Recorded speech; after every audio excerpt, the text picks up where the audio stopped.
Donc on écoute Michel Pastor de l'AMSA. Voilà. Donc l'AMSA, l'Agence nouvelle des solidarités actives. Qu'est-ce que ça veut dire? J'ai quelques modèles, quelques exemplaires de rapports d'activité avec moi si vous êtes intéressés. Juste dire, nous sommes une association locative de soins, donc notre nom ne l'indique pas, nous accompagnons les démarches d'innovation. Et c'est à ce titre, effectivement, que nous avons effectivement accompagné les associations qui sont l'association Cerise et l'association SOS Famille Nanterre, Emmaüs, alors je ne sais jamais où est-ce qu'on est Emmaüs, mais... Début ou à la fin, ça marche pas. Voilà, depuis le démarrage. Et donc je ne vais pas rester, pas prendre trop de temps, mais peut-être souligner 2-3 points qui me paraissent vraiment importants. Vous savez, les deux applis, on va dire, c'est super innovant. Oui, c'est innovant, et quand j'entends parler d'innovation, la plupart me disent c'est innovant parce qu'il y a du numérique. Alors c'est vrai, c'est innovant parce qu'il y a du numérique. Mais moi, je vais vous dire que l'innovation majeure de ce travail, c'est la coopération qu'il y a eu derrière la création de ces deux applications. Pourquoi je dis ça? Parce que, vous savez, nous sommes tous face à une société de grande complexité, de complexité majeure. Nous sommes aussi face à des difficultés, des situations qui sont diverses, qui sont aussi difficiles. Et aujourd'hui, en tout cas, l'ANSA qui travaille sur les questions d'innovation depuis 15 ans, si nous avons beaucoup travaillé autour des innovations de solutions, et ça reste, l'appli est une solution, aujourd'hui, on pense vraiment que pour faire évoluer notre société, pour que notre société soit plus solidaire, il faut vraiment aujourd'hui faire en sorte qu'il y ait des coopérations qui se tissent pour apporter des solutions. Et vous êtes un exemple, et c'est un exemple. Alors, je vais dire quelques mots sur cette coopération. Et pourquoi l'ANSA est habilitée à parler de cette coopération? Parce qu'en fait, on a été un peu l'ensemblier, la structure qui a permis que ce soit aujourd'hui 12 structures qui sont autour de la création de ces deux applis, et j'espère demain d'autres éléments. 12 structures qui sont venues s'agréger petit à petit. Je disais tout à l'heure à Simon, j'ai le souvenir où, avant même que je ne sois directrice de l'ENSA, c'est-à-dire il y a 5 ans à peu près, on s'est croisé avec Simon dans un autre cadre, et Simon a commencé à me parler de cette application. Et vous voyez, ces 5 ans de travail, et 5 ans qui ont été nécessaires pour regrouper ce qu'on appelle une communauté d'action et d'acteurs pour faire en sorte que ça produise. Alors, pourquoi cette communauté d'acteurs? Elle a servi à quoi? La première chose, elle est importante parce que, et tu l'as dit tout à l'heure, c'est un lieu de confrontation. Face à la complexité de notre société, face à la complexité des supports, on a besoin de faire en sorte que les métiers se parlent. Et là, qu'est-ce qui s'est passé? C'est que les associations et votre expérience de terrain a été essentielle et nécessaire, mais pour transformer l'essai, il a fallu qu'elle soit confrontée, qu'elle soit partagée avec les techniciens de la tech, avec des banquiers, à la fois avec les personnes concernées, avec ceux qui allaient l'utiliser. Et cette coopération de 12 acteurs, c'est cela que ça a permis. Alors, elle a permis, effectivement, c'est vraiment ce que j'allais dire, une confrontation positive. Et on va dire, Simon, moi je pense qu'il y a à peu près 3 ans, on a eu un petit passage à vide.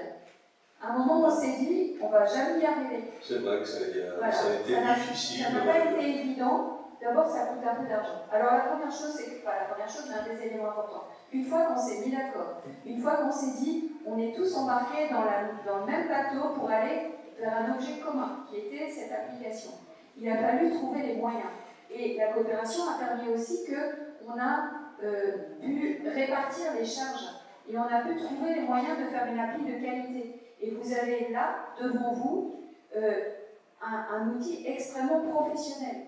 Et c'est un outil qui est professionnel aujourd'hui et qu'on veut maintenir dans une amélioration continue. Donc cette coopération a permis effectivement les moyens. Elle a permis de croiser les réalités. Ça, c'est vraiment quelque chose d'essentiel. Et merci beaucoup à vous, à votre association, parce que vous avez toujours ramené au cœur et à la finalité de cette application. Je pense que parfois, certaines banques auraient bien voulu en faire parfois un objet un peu de communication.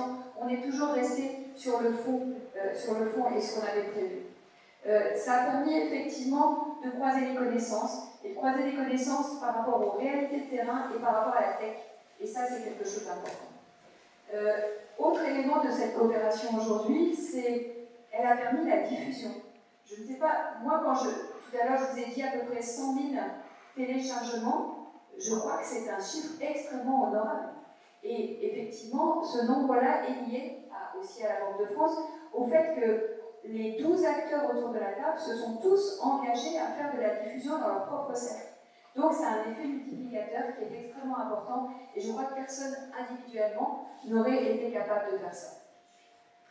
Et puis, là aussi, un élément important, c'est que nous travaillons pas mal sur les questions d'inclusion numérique. Et dans la question de l'inclusion numérique, on parle beaucoup d'applications qui donnent confiance aux gens, qui mettent les personnes en situation de se sentir capables de les utiliser. Et en tout cas, c'est bien de le dire, c'est plus difficile à faire.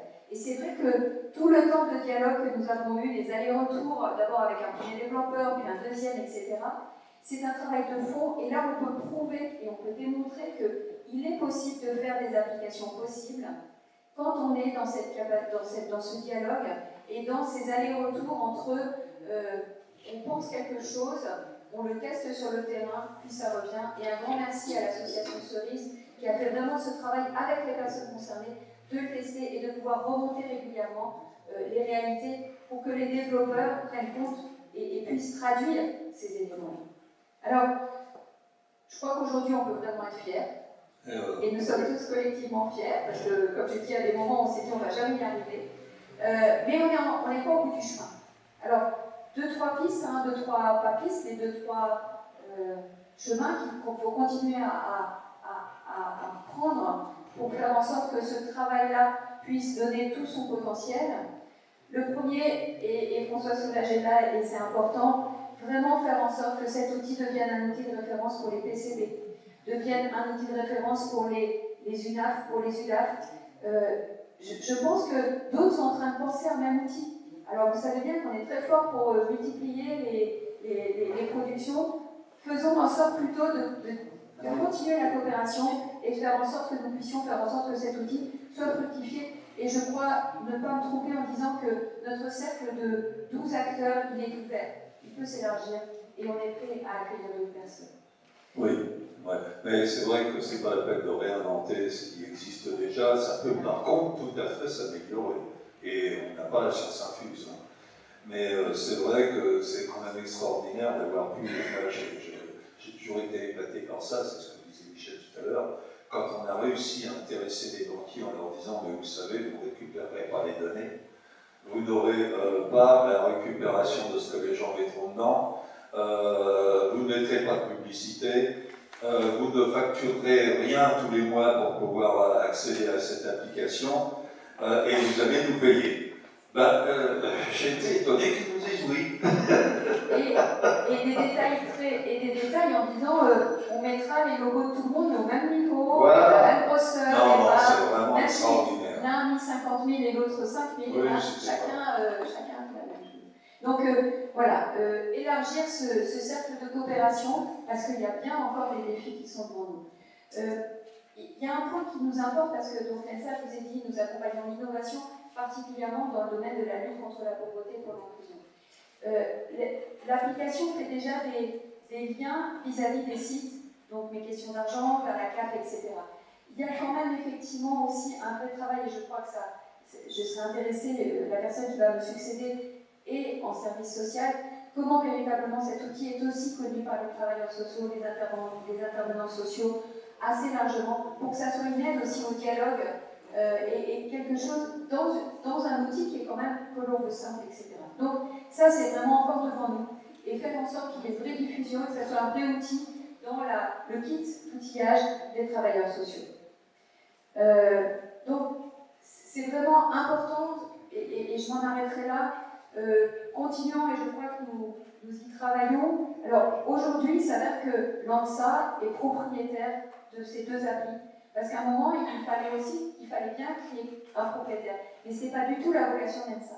Donc j'espère que cette solution sera réglée rapidement et que après cela, en tout cas, l'ENSA est prête et complètement d'accord pour continuer à animer cette communauté d'acteurs et d'actions pour penser justement des innovations véritablement adaptées au terrain, aux besoins des personnes concernées et de ceux que vous accompagnez. Oui, c'est vrai. Et en plus, ce soutien de l'AMSA et cet accompagnement a permis de bien gérer la pensée de chacun et de bien communiquer sur les copiles que nous faisions, ce qui permettait à tout le monde d'être au courant, même si des fois il y avait des gens qui n'étaient pas présents pour des raisons d'activité, et ça s'est vraiment très bien passé.